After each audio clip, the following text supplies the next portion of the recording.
Abad ke-17, di pesisir barat Pulau Jawa, Pelabuhan Karangantu berdiri sebagai jantung perdagangan Kesultanan Banten.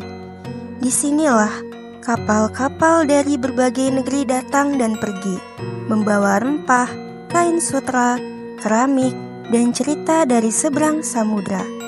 Karangantu bukan sekedar tempat berlabuh, ia adalah pintu masuk ke kerajaan yang berani berdagang, bernegosiasi, dan bertahan.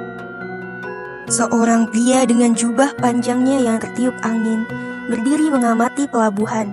Dialah Kaitsu, seorang syah bandar pejabat pelabuhan yang bukan hanya mengatur kapal dan barang, tapi juga mengelola perjumpaan antar bangsa. Pelayan istana datang membisik. Utusan VOC telah tiba, John Deadline dan Simon Simons. Mereka ingin bertemu malam ini. Apakah wayang sudah disiapkan? Sudah Tuan, Dayang sudah siap. Para penari juga, seperti yang Tuan minta. Di loji yang dibuka lebar, pelayan sibuk menata ruangan. Di sudut lain, Dalang menyiapkan lakon yang akan dipentaskan nanti malam. Bukan benteng tinggi yang membuka kepercayaan, tapi sapaan yang tulus dan seni yang menyentuh hati. Malam itu, Pelabuhan Karangantu bersinar oleh lentera. Saat dua tamu dari Belanda telah datang, mereka disambut hangat oleh Kaitsu. Selamat datang di Karangantu, pelabuhan yang kami jaga seperti jantung. Ja, dan seperti jantung, kadang beletak perturna persaingan dengan kandidat Tuan Shaw Banda. Tapi kami percaya harmoni lebih langgeng daripada rebutan. Namun, tak semua tamu datang membawa niat baik.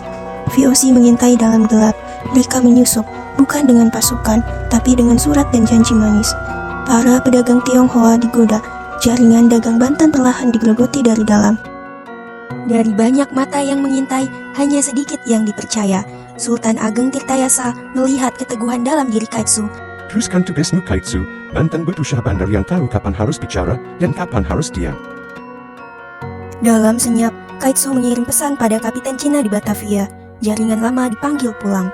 Surat itu bukan sekedar ajakan, tapi isyarat bahwa Banten masih berdiri dan mereka yang setia masih punya tempat untuk kembali.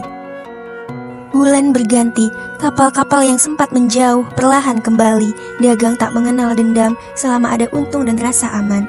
Kaitsu kembali berjalan di dermaga, kali ini tidak hanya sebagai pejabat pelabuhan, tapi sebagai penjaga jembatan antara kerajaan dan dunia luar, antara loyalitas dan etnisitas, antara strategi dan keluasan.